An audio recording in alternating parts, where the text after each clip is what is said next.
Now it's time to answer a question submitted by you. Today's question comes from William. William asks, I am rolling over my old 401k after changing jobs. Should I convert the traditional funds to Roth?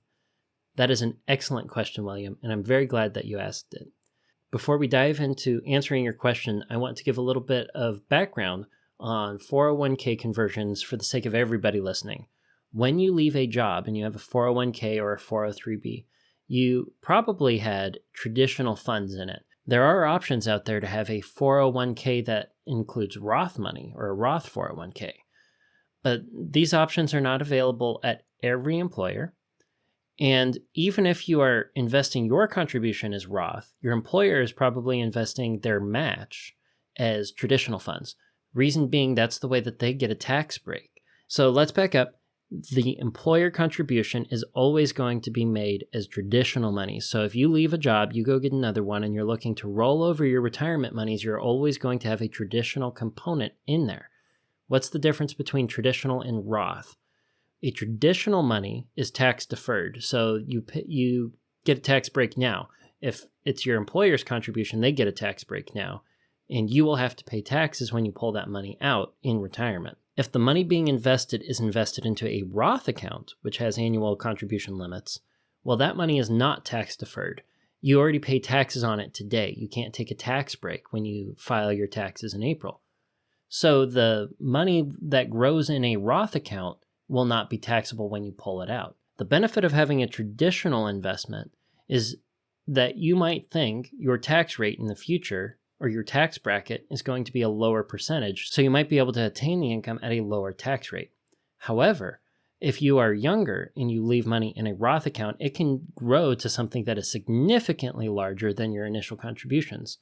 And paying taxes, even in a higher tax bracket for some situations, can result in paying less taxes overall if you invest in Roth. So there are pros and cons to both. You need to run the math to know which one is going to be the most tax-efficient decision for you. And you shouldn't invest in traditional or invest in Roth as blanket financial advice. And in that same vein, this podcast should not be misconstrued as financial advice for investment purposes. Rather, this is purely educational material to help you be the most informed as you are facing these financial decisions. I, as a personal financial coach, do not believe that anyone should make an investment decision that they don't understand or one that they're not comfortable with. So I just want to share information with you to lift the veil for fear of the unknown so that you can understand what it is that's in front of you and you can make your own decision in the most informed and comfortable way for you. So now we have this 401k, we're rolling it over. We need to figure out if we want to leave the money as traditional or if we want to roll it over to Roth. If we roll it over to Roth now, you're going to have taxes due now that come from that. Most financial advisors will tell you that you should have the money to pay the taxes saved up, separate from the money in the rollover, so that come tax day the next year, you don't get hit with a surprise tax burden that, is not something you can accommodate. So first off, you need to know that you have the savings there to make that rollover an option. The other thing you need to do is run the numbers to see what's going to be most tax efficient for you given a projected growth, your tax bracket, and your expected future tax bracket. One other thing I would consider is traditional accounts, because the money is taxed. The government doesn't want you to just leave it in there in perpetuity. They want you to pull it out at some point because that's when they get paid. So they have required minimum distributions on a federal level that dictate, based on your age, what percentage of your retirement that's in traditional monies needs to be pulled out of the account. Roth accounts, on the other hand, don't have required minimum distributions because the withdrawals that you have or the distributions you take from the Roth account are not taxable. So what you want to do in figuring out this required minimum distribution thing is, will a required minimum distribution ever exceed your safe withdrawal rate? A safe withdrawal rate is the amount of money that you can safely take away from your nest egg as a percentage of your initial retirement nest egg value, corrected for inflation, and know that you're not going to run out of money. I made a short on YouTube that I threw out there that kind of covers a study that I did. I plan on investigating safe withdrawal rate studies more in a future episode. But for now, know that there is a safe withdrawal rate that you should be planning your retirement around, that you should be planning your retirement savings around.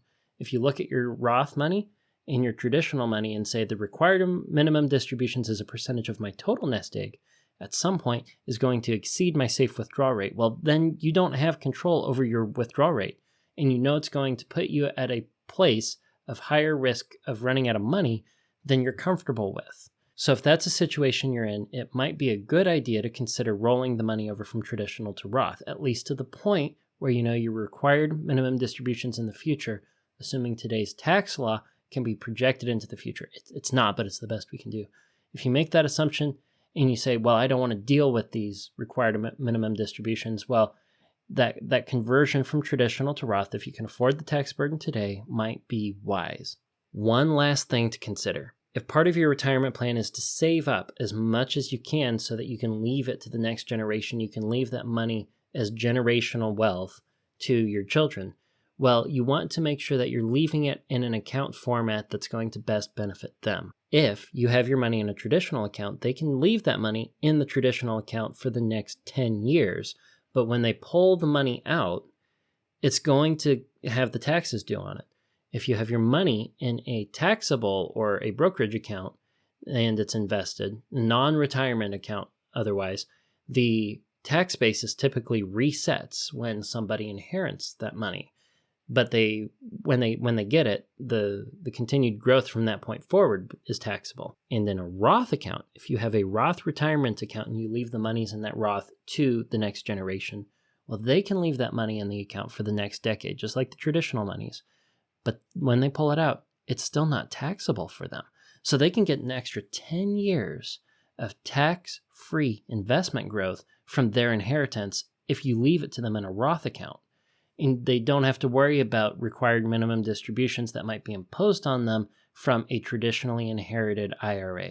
These are all the things that I would be considering as you're thinking about rolling traditional money over into Roth money in rolling over your old 401k to either your new employment plan or an individual retirement arrangement, an IRA. William, I hope that helps you. If any of you listening find that information helpful, but still think that it's a little confusing and want to cover it in more depth, and you want to learn more about what you should be considering with retirement monies, that's what I do. Please visit us at our website, HopeFilledFinancial.com. There you can sign up for a free consultation where I'll sit down with you for an hour and we can talk about what your financial plan needs to be in the future.